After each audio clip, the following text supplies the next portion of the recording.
आज मैं किष्किंधा कांड का 8वां सर्ग सुनाती हूँ, जिसमें सुग्रीव का श्री राम से अपना दुख निवेदन करना और श्री राम का उन्हें आश्वासन देते हुए दोनों भाइयों में बैर होने का कारण पूछना है।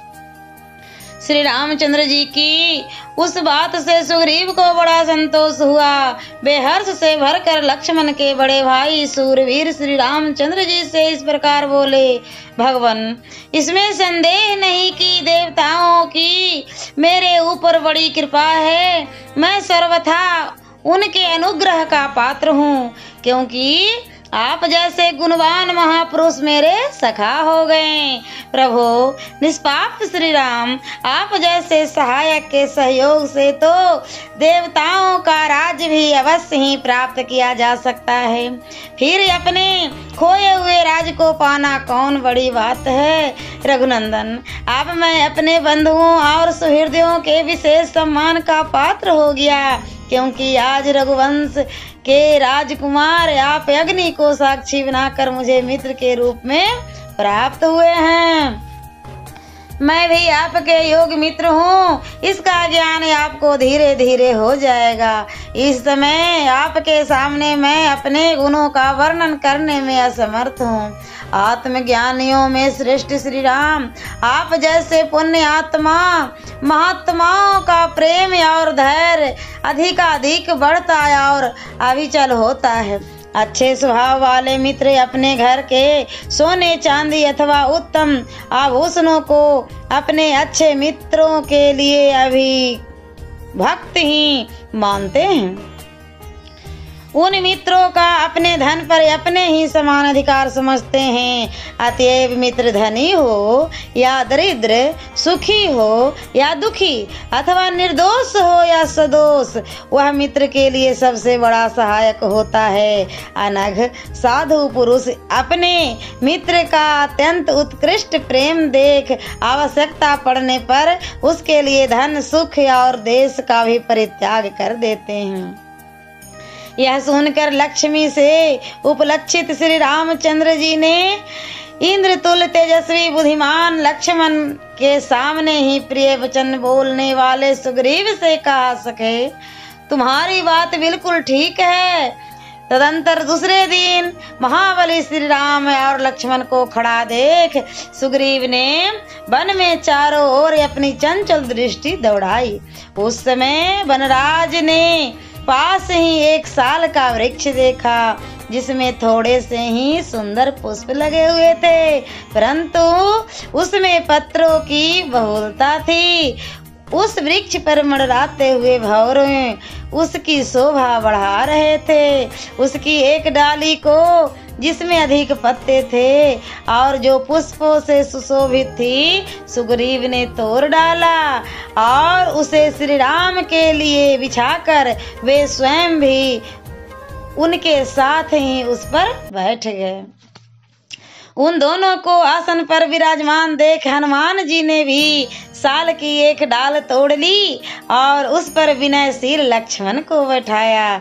उस श्रेष्ठ पर्वत पर जहाँ सब और साल के पुष्प बिखरे हुए थे, सुख पूर्वक बैठे हुए श्री राम शांत समुद्र के समान प्रसन्न दिखाई देते थे। उन्हें देखकर अत्यंत हर्ष से भरे हुए सुग्रीव ने श्री राम से सदिग्ध एवं सुंदर वाणी में वार्तालाप आरंभ किया। उस समय आनंद से उनकी वाणी लड़खड़ा जाती थी, अक्षरों का स्पष्ट उच्चारण नहीं हो पाता था। प्रभु, मेरे भाई ने मुझे घर से निकालकर मेरी स्त्री को भी छीन लिया है। मैं उसी के भय से अत्यंत पीड़ित एवं दुखी होकर इस पर्वत श्रेष्ठ ऋषि मुख पर विचरता रहता हूँ। मुझे बराबर उसका त्रास बना रहता है। मैं भय में डूबा रहकर भ्रांत चित्त हो इस वन में भटकता फिरता हूँ। रघुनंदन, मेरे भाई वाली ने मुझे घर से निकालने के बाद भी मेरे साथ बैर बांध रखा है। प्रभु, आप समस्त लोगों को अभय देने वाले हैं। मैं वाली के भय से दुखी और अनाथ हूँ, अतः आपको मुझ पर भी कृपा करनी चाहिए। सुग्रीव के ऐसा कहने पर तेजस्वी धर्मज्ञ एवं धर्म वत्सल भगवान श्री राम ने उन्हें हंसते हुए इस प्रकार उत्तर दिया, सखे उपकार ही मित्रता का फल है और अपकार शत्रुता का लक्षण है। अतः मैं आज ही तुम्हारी स्त्री का अपहरण करने वाले उस वाली का वध करूंगा।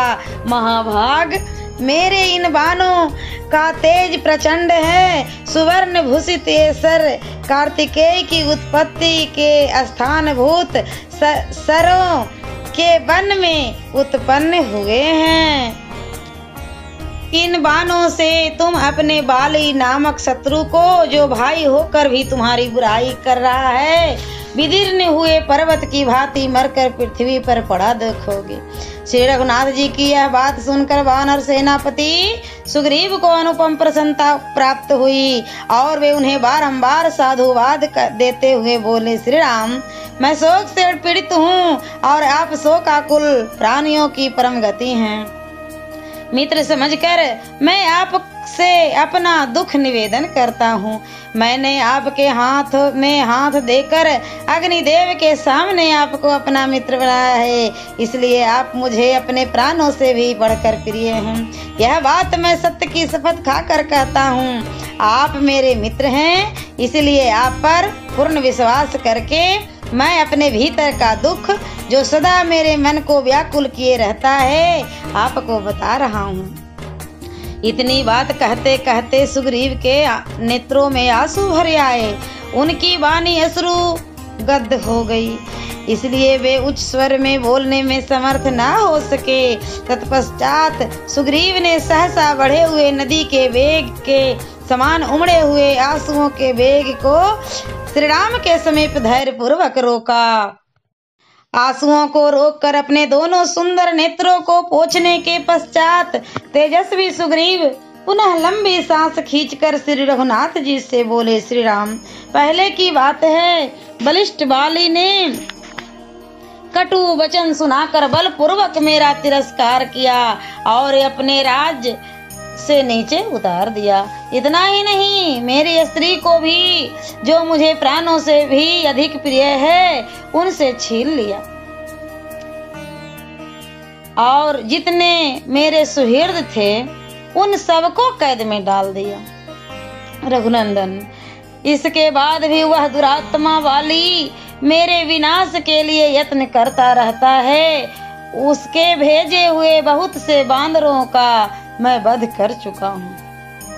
रघुनाथ जी, आपको भी देखकर मेरे मन में ऐसा ही संदेह हुआ था, इसलिए डर जाने के कारण मैं पहले आपके पास न आ सका, क्योंकि भय का अवसर आने पर प्रायः सभी डर जाते हैं। केवल ये हनुमान आदि बांदर ही मेरे सहायक हैं। अतएव महान संकट में पड़कर भी मैं अब तक प्राण धारण करता हूँ।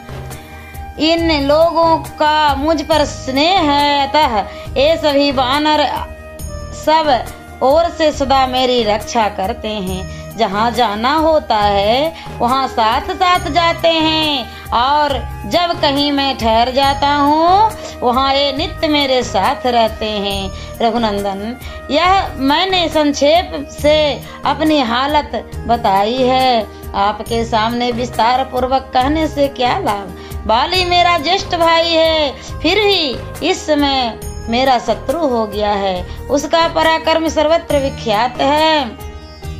यद्यपि भाई का नाश भी दुख का कारण है, तथापि इस समय जो मेरा दुख है वह उसका नाश होने पर ही मिट सकता है। मेरा सुख और जीवन उसके विनाश पर ही निर्भर है। श्री राम, यही मेरे शोक के नाश का उपाय है। मैंने शोक से पीड़ित होने के कारण आपसे यह बात निवेदन की है, क्योंकि मित्र दुख में हो या सुख में, वह अपने मित्र की सदा ही सहायता करता है। यह सुनकर श्री राम ने सुग्रीव से कहा, तुम दोनों भाइयों में बैर पड़ने का क्या कारण है, यह मैं ठीक ठीक सुनना चाहता हूँ।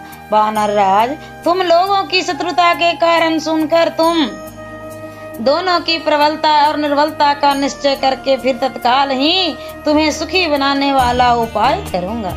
जैसे वर्षा काल में नदी आदि का वेग बहुत बढ़ जाता है, उसी प्रकार तुम्हारे अपमानित होने की बात सुनकर मेरा प्रबल रोष बढ़ता जा रहा है और मेरे हृदय को कंपित किए देता है। मेरे धनुष चढ़ाने के पहले ही तुम अपनी सब बातें प्रसन्नता पूर्वक कह डालो, क्योंकि ज्यों ही मैंने बाण छोड़ा तुम्हारा शत्रु तत्काल काल के गाल में चला जाएगा।